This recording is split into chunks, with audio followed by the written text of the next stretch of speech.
कोई ऐसा अमल किए बगैर जो हाथ से मुताल्लिक हो, सिर्फ लफ्ज़, और हर हिस्स लफ्ज़ के साथ है, हसासियत लफ्ज़ के साथ है। तो वो आए और बेगम ने खाना पेश किया।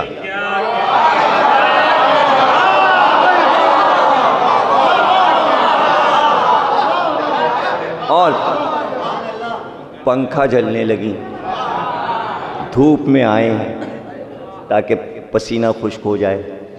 खाना वाना खाया। अब उन्हें मालूम है कि ये खाना खा के खर्राटे लेंगे, इससे पहले कि ये लेट जाएं। जिसका पेट बड़ा होता है उससे फिर खाना खा के बैठा नहीं जाता, और जहां लेटा, अब बेगम ने सोचा कि वक्त निकल जाए। जैसे ही उन्होंने खाने की ट्रे हटाई, पंखा जलते जलते सामने बैठ गई। कहने लगी कि ऐ मेरे मियाँ, ऐ मेरे वारिस। अब मोहब्बत बढ़ गई। ऐ मेरे वाली, जो भी तरीका अरब का था। एक बात मैं आपसे कहना चाहती हूँ। ये देखा इन्होंने, बड़ी मेहरबान हो रही है बेगम। तो कहले क्या बात? कहले वो मेरा छोटा भाई है ना, मोहम्मद इब्ने अशस, तो मुख्तार से कह के उसको माफ़ करवा दीजिए। पागल हो गई हो? तुम्हें मुख्तार का मिजाज नहीं मालूम? भला मैं मुख्तार से ये कहूँ वो कोई कातिल हुसैन छोड़ रहा है जो तुम्हारे भाई को छोड़ देगा? अच्छा, पहले से भाई को कह दिया था जब मैं इशारा करूं तब आना। इतनी देर में जैसी कहा, अरे मैं आप पे कुर्बान जाऊं, आप भी तो दूल्हा भाई हैं, इशारा। अब वो पर्दे से झांक रहे, पर्दे से झांक रहे थे। सालार जंग वो निकल आए। सलाम करो, दूल्हा भाई को आदाब तो करो, सलाम करो। अब जाहिर है कि पहले भी देखा था, अब मुख्तार के इक़दाम के बाद अब जो साले की तरफ देखा तो देखते हुए डर रहे थे कि कहीं मुख्तार ये मंजर देख ना रहे हों कि कातिल हुसैन पे मेहरबानी की नज़र डाल दी। कब बस बस बस ठीक है, जाओ जाओ, अभी तो हम सोने जा रहे हैं, अभी जब दरबार में वहाँ हाज़िरी होगी देखेंगे, हम बात करेंगे। खैर उठे, उसके बाद पेटी वेटी बांधी उन्होंने, अपने सारे खोद वोद रखा सर के ऊपर। सरकारी जो भी दरबार से खिलत मिला हुआ था, तैयार होके पहुँचे। मुख्तार ने देखती कहा, बहुत देर में आया आज, क्या बहुत से कातिलों की खबर लाए हो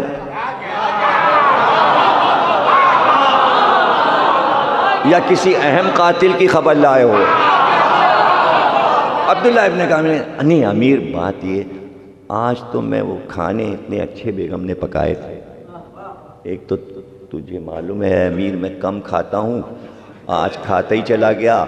सारे सालन मज़े के थे, बिरयानी भी बहुत मज़े की थी।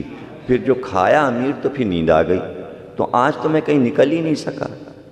कहा अच्छा चलो ठीक है, कल सुबह से फिर तलाश में चले जाना, आओ बैठो। खैर बैठ गए। अब इधर गाँव रखा हुआ है, इधर अब्दुल्ला इब्ने कामिल, इधर अमीर मुख्तार। इतनी देर में खादिम ने एक प्लेट में ताज़ा ताज़ा अंगूर पेश किए। बीच में वो अंगूरों की ट्रे रख के चला गया। मुख्तार भी अंगूर खाने लगे। खाओ खाओ, तो खैर एक एक अंगूर अब्दुल्ला इब्ने कामिल भी एक एक दाना उठा के खाने लगे। इतनी देर में ज़रा सा जो गाँव पे यूं हाथ रखा कोतवाल साहब ने, तो मुख्तार तो झुके हुए थे, तो ज़रा चेहरा करीब हुआ। वो अमीर एक बात कहना है, तन्हाई है इस वक्त, कोई और नहीं है। क्या? वो मेरी बेगम जो है, हाँ हाँ तुम्हारी बेगम, मालूम है क्या? उनका जो भाई है एक मोहम्मद इब्ने अशस। अरे क्या उसका कुछ पता चला?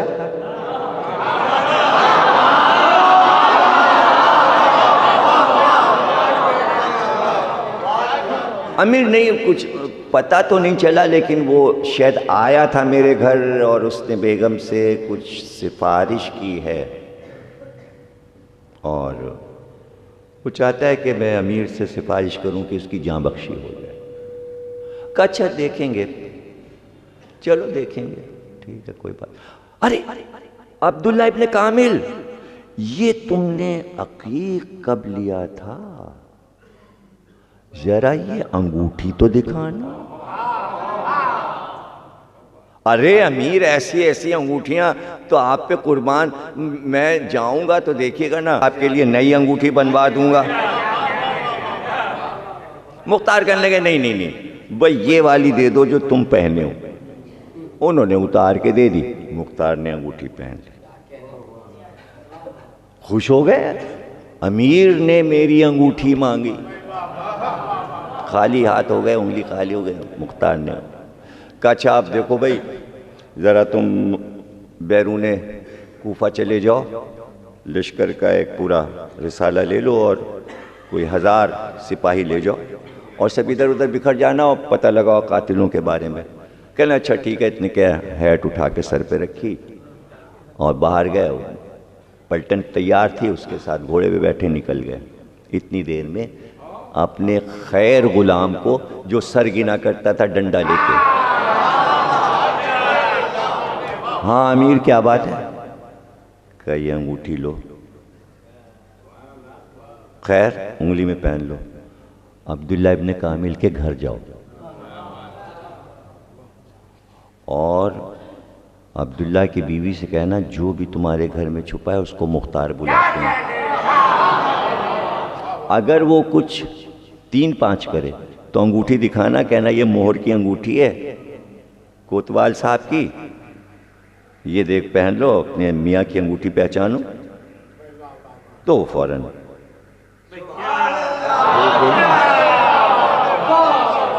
खैर भागे भागे गए और उन्होंने दरवाज़ा खटखटाया, जोर से दरवाज़ा खटखटाया। अब जो दरवाज़ा खटखटाया तो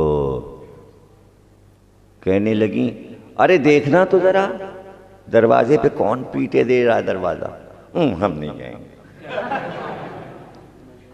तो क्या मैं औरत हो के दरवाज़ा खोलने जाऊं? का नहीं, इस वक्त तो हमने पता नहीं मुख्तार का आदमी हो क्या, और घुस गए अंदर, छुप गए बिल्कुल दरवाजे के अंदर। मुख्तार का आदमी हो सकता। खैर हल्का सा दरवाज़ा अब्दुल्ला की बीवी ने खोला। कौन है? मैं गुलाम खैर हूँ। अच्छा मुख्तार क्या से आए हो? हाँ क्या बात है? का ये तुम्हारे मियाँ ने ये अंगूठी दी है और कहा है कि बात हो गई है मुख्तार से, अपने भाई को भेज दो।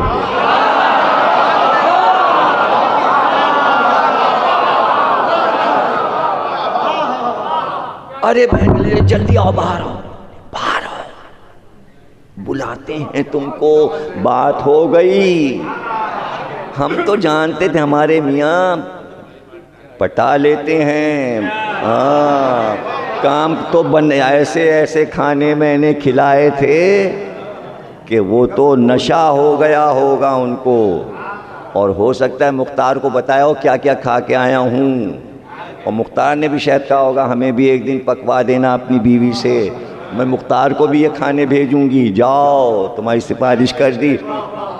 ना बाजी हम अभी नहीं जाएंगे, खतरा है। अरे का खतरा नहीं है, जाओ अंगूठी भेजिए। तो अब डरते डरते आए, खैर को देखा, मोहम्मद इब्ने अशर। कहना अच्छा ये बताओ कि जब मुख्तार के पास दूल्हा भाई बैठे थे तो जब आपस में बातें हो रही थी तो गुस्से गर्मी की बातें हो रही थी, कोई गर्मा गर्म बहस हो रही थी?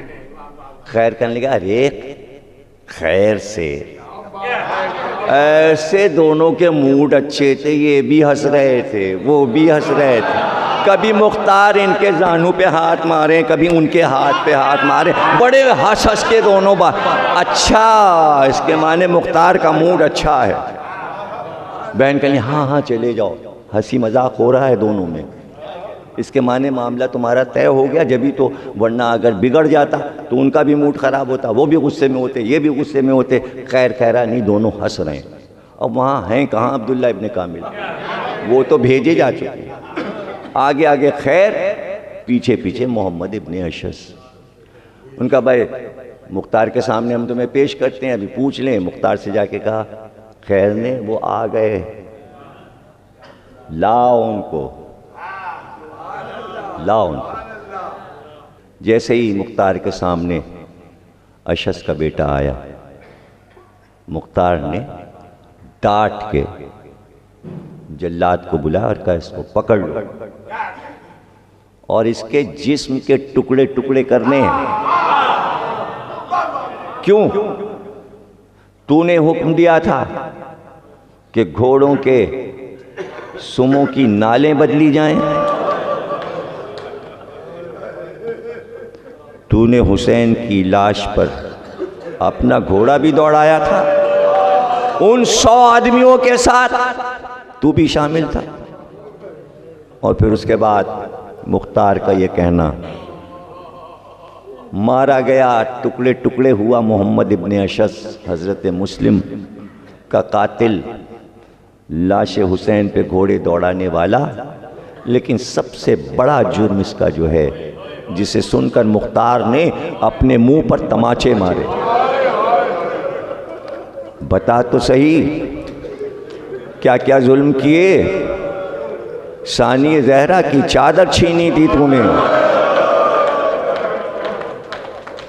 सानी ज़हरा की चादर छीनी थी तूने। अल्लाह अकबर।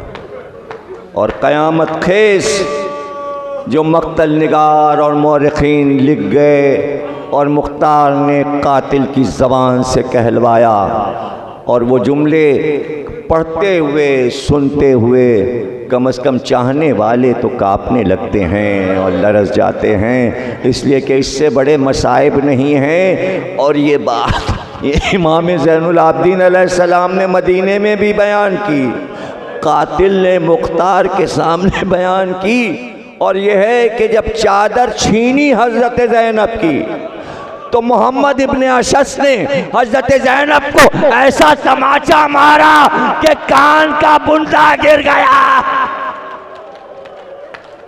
कान जख्मी हो गए हज़रत ज़ैनब के। अल्लाह अल्लाह, जज़ाकल्लाह। अल्लाह आपको कोई गम न दे सिवा गमे हुसैन के। अजीब बाज़ मसाइब होते छोटे से हैं मगर क़यामत। और जब कभी भी मैंने पढ़ा है और उनके बारे में सोचा है तो क़यामत गुजर जाती है दिलो दिमाग पर, और उसकी क़ुव्वत के कैसे हम लोग इसको बर्दाश्त कर लेते हैं, जिस पे पढ़े उस पर क्या गुजरी होगी। तो रावी ने इमाम से सवाल किया कि जितने कैदी आपके साथ थे उनमें सबसे ज़्यादा जुल्म किस पर हुआ, ज़्यादा मजालिम किस पे ढाए गए? तो एक बार सैयद सज्जाद ने रो कर कहा, मेरी फुफी ज़ैनब पर। रावी ने कहा, इसकी क्या वजह? का वजह यह है कि जब मेरी तरफ शिम्र ताजियाना लेकर आता तो फुफी मुझसे लिपट जाती, जब उम्मे रबाब पे ताजियाना पड़ता तो ज़ैनब बचा लेती, जब उम्मे लैला पे ताजियाना आता तो ज़ैनब अपनी पुश्त पीछे करके बचा लेती, अरे जब सकीना की तरफ पड़ता तो बच्चों पे छा जाती। अरे जितने ताजियाने फुफी अम्मा की पुश्त पे पड़े, बारेला इस इबादत को कबूल फरमा, हमें कोई गम न देना सिवा गम हुसैन के, बाक़ मोहम्मद और आले मोहम्मद। परवरदिगार इमाम ज़माना का ज़हूर फरमा, ताजील फरमा, मातम हुसैन।